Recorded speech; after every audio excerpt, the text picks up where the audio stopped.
Hello student, blueprint के हिसाब से मैं आपको 3 मार्क्स के क्वेश्चन होंगे, 3 मार्क्स के क्वेश्चन आपको रेडी या फिर प्रैक्टिस करवा दूंगी, या फिर संदर्भ हो तो संदर्भ को किस तरह से लिखा जाता है ये बताती हूँ। चलिए एक छोटा क्वाट्स के साथ। मांगने से कुछ नहीं होगा, मेहनत करो। मांगने से कुछ नहीं होगा, मेहनत करो, कुछ मांगना ही नहीं पड़ेगा। तो इसी क्वाट के साथ मैं शुरुआत करती हूँ। 1 मार्क के क्वेश्चन और 3 मार्क के क्वेश्चन इसमें दिया गया है। सुजान भगत में 1 मार्क के क्वेश्चन तो आप पढ़ लेंगे, तो 3 मार्क के क्वेश्चन में बताती जाऊंगी कि थोड़े पॉइंट्स होंगे, आपको किस तरह से लिखना है। चलो, सुजान महतो की संपत्ति बढ़ी तो क्या करने लगा। आपको इतना याद करने की भी ज़रूरत नहीं पड़ेगी, कभी 3-4 पॉइंट्स आप याद रखोगे तो। याद रखो कि सुजान भगत की जो है सुजान महतो की जो संपत्ति बढ़ी तो उसके जो है चित्ता की वृत्ति जो है धर्म की ओर झुक पड़ी, 1 पॉइंट हुआ।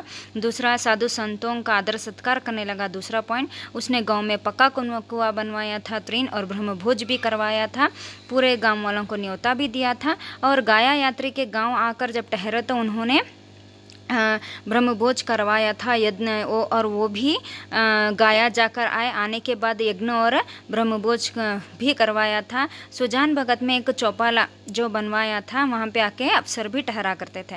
ये 3-4 पॉइंट याद रखने से आपको इजी हो जाएगा। नेक्स्ट क्वेश्चन, घर में सुजान भगत का अनादर कैसे हुआ, कैसे कैसे उसका अनादर किया करते थे। जैसे सुजान भगत के आपको बताने की धार्मिक और सत्कार करने लग गए थे, घर के मामलों में ज़्यादा दिलचस्पी भी नहीं दिखाया करता, इसलिए घर वालों की नज़र से गिर गए थे। सुजान के हाथों से धीरे धीरे उसका अधिकार छीना गया। उसके खेत में क्या बोना है ये इंपॉर्टेंट होगा, क्योंकि ये सेंटेंस जो है मेनली आपको लिखना ही पड़ता है, ठीक है। किस खेत में क्या बोना है, किसको क्या देना है, किससे क्या लेना है, किसका भाव क्या चीज़ बिकी है, ऐसे महत्वपूर्ण बातें जो है भगत की सलाह ही नहीं ले जाती थी। उनके दोनों जवान बेटे बात बात में उन पर फतियाँ कसते, मतलब टोंट मारा करते थे। उनकी पत्नी बुलाकी भी बेटों के पक्ष में ही थी। हद तक हो गई जबकि भिक्षुक को दान देने की स्वतंत्रता भी खो चुके थे। गांव भर में सुजान की मान सम्मान बढ़ता तो घर में उनका मान सम्मान घटता जा रहा था। सिर्फ वो कमाई करना छोड़ दिए थे, सिर्फ धार्मिक और सत्कार में लग गए थे, इसलिए उसके घर में जो है उनका बहुत आदर सत्कार अनादर करने लगे थे। सुजान भगत पेड़ के नीचे बैठकर क्या सोचता है। पेड़ के नीचे बैठकर सुजान विचारों में मग्न हो जाता है कि अपने ही घर में उसका अनादर, वहाँ कोई अपाहिज नहीं है, घर का सब काम करता है, फिर भी अनादर, उसी ने कमाया, उसी ने सब कुछ किया, फिर भी कोई अधिकार नहीं। अब वहाँ द्वार का कुत्ता है, जो रूखा सूखा मिले वही खाकर पड़ा रहे, ऐसा जीवन को दिखा रहा है। याद रहे जो सुजान भगत के पेड़ के नीचे जो क्या विचार करता है उसमें याद रहे वो अपाहिज नहीं है। ये जो मेन पॉइंट है उसमें मेन आपको मार्क्स मिलते जाएंगे।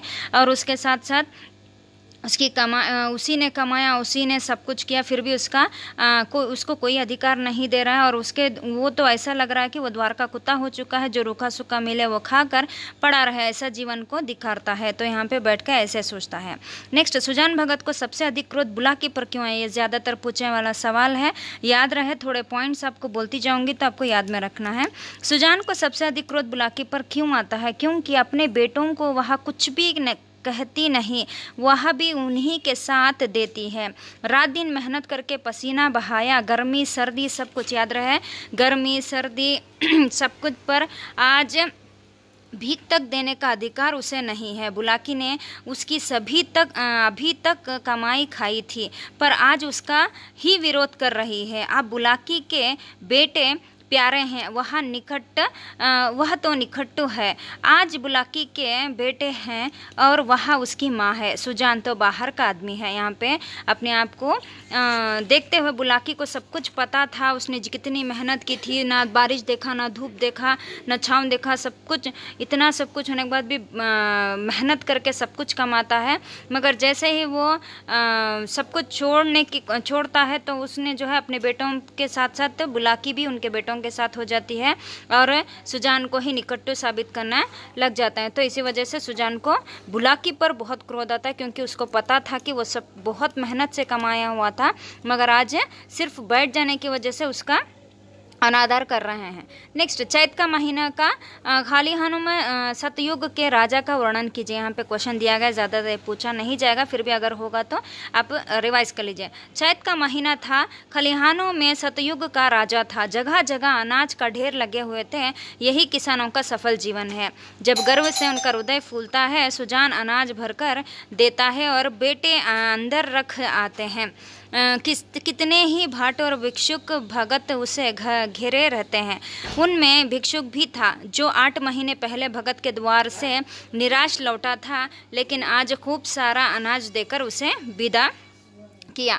सुजान भगत भिक्षुक को कैसे संतुष्ट करता है? यहाँ पे सुजान भगत भिक्षुक को कैसे संतुष्ट करता है ये आपको मैं जनरली बोलूँगी, क्योंकि 8 महीने पहले जब वो सुजान घर में रहता था, जब उसको भिक्षुक आया था उसके द्वार पर और उसने मांगा तो निराश होकर, मतलब उसने कुछ उनके सुजान की पत्नी और उसके बेटों ने कुछ देने के लिए नहीं दिया, वो बहुत निराश होकर गया था। इस वजह से जैसे ही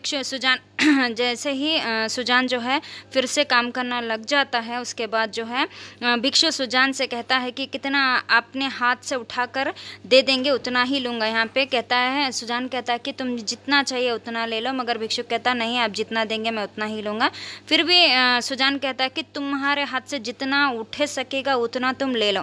वो हिचकिचाते हुए थोड़ा बहुत डालता है, मगर जो सुजान है उसको भर के उसकी जो उसे उठा ना पाता हो ऐसे गटरी उसकी भर देता है, और वो बोलता है कि मुझे ये उठ नहीं सकता बाबूजी, मुझसे ये उठा नहीं जाएगा। तो वहाँ पे सुजान पूछता है कि तुम्हारा गांव कहाँ है? तो वो कहता है कि अमोला, चलो मैं ही तुम्हें छोड़ाऊंगा। इस तरह से सुजान जो है अपने पीठ पर उस गटरी को लेकर उसके गांव तक पहुंचा कर आ जाता है। इस तरह से भिक्षु को वो संतुष्ट कर देता है। लास्ट वाला, सुजान भगत अपने खोया हुआ अधिकार कैसे प्राप्त करता है? तो ये भी ज़्यादातर पूछा जाए क्वेश्चन है, आपको जनरली बोलूँगी। बेटे और पत्नी से जो अनादर हुआ था, घर में जो अनादर सहन करता है, उसकी चिंतित में वो बेटा और सब कुछ सोच सोच के उसको परेशान होता है। उसके बाद क्या करता है, उसे लगा कि अब तक जिस घर में राज किया उसी घर में पराधीन बनकर वह नहीं रह सकता, उसे अधिकार चाहिए, वह इस घर का दूसरों का अधिकार नहीं देख सकता, मंदिर का पुजारी बनकर नहीं रह सकता। उसी क्षण वह कठोर परिश्रम करने लगा, मतलब बहुत मेहनत करता है, न रात भर बैलों को चारा काटता रहता है, सुबह तक कटिया का पहाड़ खड़ा कर दिया होता है, सवेरे ही हल लेकर खेत में पहुंच जाता है। भोला जब किसानों के साथ हल लेकर खेत पहुंचा, तब तक सुजान आधा खेत जोत चुका था। दोपहर में भी विश्राम नहीं किया। डांट फकाना, अनाज बोना, खेत का सुरक्षा आदि, इस प्रकार 8 महीने निरंतर परिश्रम किया। खेत ने सोना उगल दिया, मतलब इतने मेहनत के बाद बहुत अच्छी फसल आई थी। बखारी के अनाज रखने की जगह ही नहीं थी, इतना अनाज, इतना अच्छा से फसल आई थी कि इतना अनाज उसको रखने के लिए स्पेस नहीं था। इस तरह सुजान ने अपने खोया हुआ अधिकार फिर से प्राप्त कर लेता है।